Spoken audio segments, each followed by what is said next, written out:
Instax Mini 41 è la nuova piccolina di casa Fuji che ti permette di immortalare con solamente un click ogni tuo momento, lasciandoti anche un attimo di suspense durante lo sviluppo della fotografia. Tempo fa vi ho portato la Instax Wide Evo, più grande, con una qualità incredibile ma molto più dispendiosa e ingombrante. Oggi parliamo della serie Mini e precisamente parliamo della Mini 41. A differenza delle sorelle un po' più colorate, parliamo delle Mini 12, lei ha un aspetto più vintage e anche un materiale un po' più premium. Purtroppo anche lei funzionerà a pile e non con una batteria ricaricabile. Lato positivo è che in confezione ti forniscono le batterie che servono per farla funzionare, così da averla subito pronta nell'utilizzo. Il corpo è formato principalmente da plastica, una parte grigia satinata, una parte nera con una trama ruvida e il coperchio posteriore dove si nasconde il vano cartucce è nero satinato, e quest'ultimo non mi ha fatto particolarmente impazzire perché rimane perennemente sporco dalle ditate, o se per esempio andiamo a scattare e ci appoggiamo con il viso rimane sempre segnato. Davvero un peccato perché si fa anche fatica a pulirla e si deve pulire davvero molto spesso quando la si utilizza. Le stampe che sono uscite hanno una grandezza mini istantanea da 54x86, i risultati sono davvero belli e ricordano in molti casi le vecchie foto vintage che si facevano una volta. Quella che mi è piaciuta di più e che è uscita davvero con un risultato spettacolare, secondo me è molto vintage, è questa qua che ho fatto in un locale di ramen e sembra quasi, visto anche il locale, di essere in Giappone, e l'aspetto, grazie anche al flash, te lo crea davvero retro e vintage. La colorazione l'ho sempre apprezzata quando la fotografia è riuscita. Come vedete i colori sono davvero molto belli. Un'altra cosa che non mi ha fatto particolarmente impazzire è il pulsante dello scatto, perché la posizione in cui si pone, seppur c'è dietro un grip per afferrare meglio il corpo quando si va a scattare, il pulsante rimanendo in questa posizione può capitare, e a me è capitato diverse volte, di scattare randomicamente una fotografia e quindi dover buttare via la cartuccia. Mi sono accorto che andandola a afferrare, essendo che non hai un grip incredibile nel tenerla in mano, può capitare che metti il dito qua,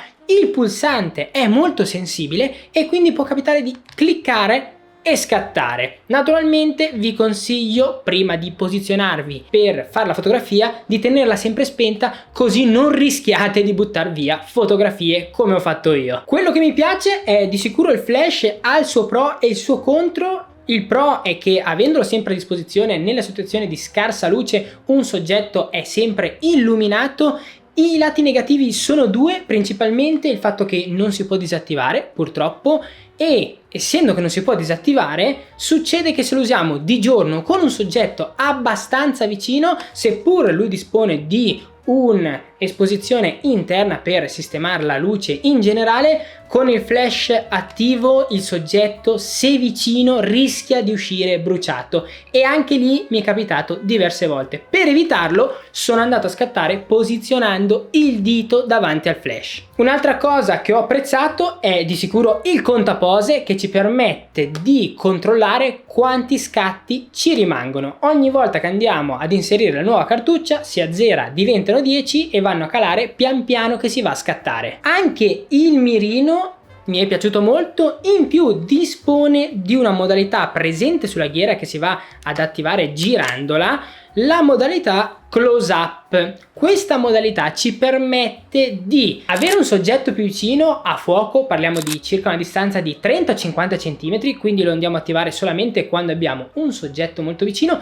e in più nel mirino ci accorgiamo che quando andiamo a spostare da on a close up il soggetto va leggermente a spostarsi nell'inquadratura. Questa funzione ci permetterà teoricamente di avere sempre il soggetto al centro delle nostre stampe. Questa Instax Mini 41 dispone dell'esposizione automatica che la fa lavorare molto bene di giorno. Ho notato però che al chiuso o di sera fatica parecchio questo corpo e l'ho notato maggiormente se non si può sfruttare a pieno il flash quando va a calare la luce. Per esempio al chiuso sicuramente lavora bene quando il soggetto è abbastanza vicino, quindi viene illuminato dal flash. Se il soggetto rimane più lontano o oscuriamo il flash e siamo per esempio dentro come questa stanza, in automatico la fotografia verrà buia. Per esempio vi faccio vedere una foto che ho fatto, adesso appena la trovo ce l'ho in tasca, guardate questa fotografia, voi la vedrete buia ed è praticamente buia, si vede proprio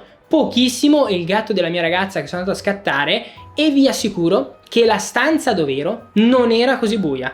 Ad occhio nudo lo si vedeva bene. Lei senza luce naturale fa davvero fatica. Non volevo dar fastidio al gatto, ho messo il dito sul flash e la fotografia purtroppo è uscita in questa maniera qua. Se invece andiamo a scattare all'aperto non avremo problemi. Come vedete le fotografie che escono sono davvero carine. In questo caso qua ero a Milano. Un'altra cosa che ho notato, come accennato prima, che fa fatica, vado a guardare le fotografie che ho fatto perché ne ho fatte diverse, è quando incomincia a scarseggiare la luce fuori, ma neanche di tanto. Parliamo per esempio alle 8:30 di sera d'estate che come sappiamo la luce è ancora presente. Vi faccio vedere un esempio che la fotografia è uscita comunque, adesso se la fotocamera mette a fuoco, abbastanza buia. Mi aspettavo qualcosa di meglio perché comunque fuori, essendo estate alle 8:30, la luce è ancora alta e invece lei incomincia a faticare. Quindi se volete acquistarla ve la consiglio di utilizzare di giorno che funziona benissimo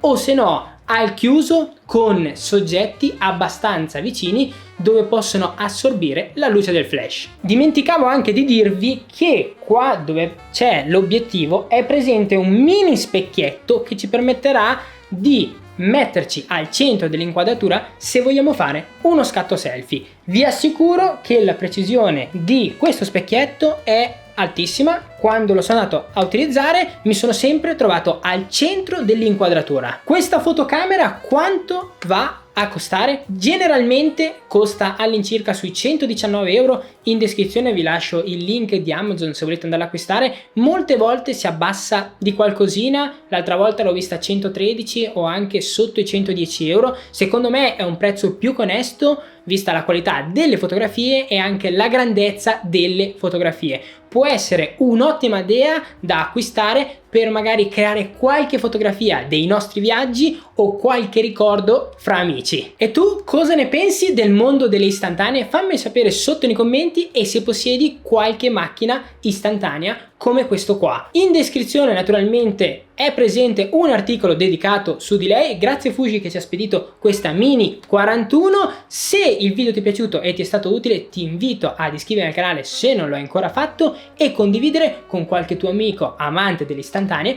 questo video qua. Ci vediamo qui sul canale con nuovi contenuti video. Ciao ragazzi!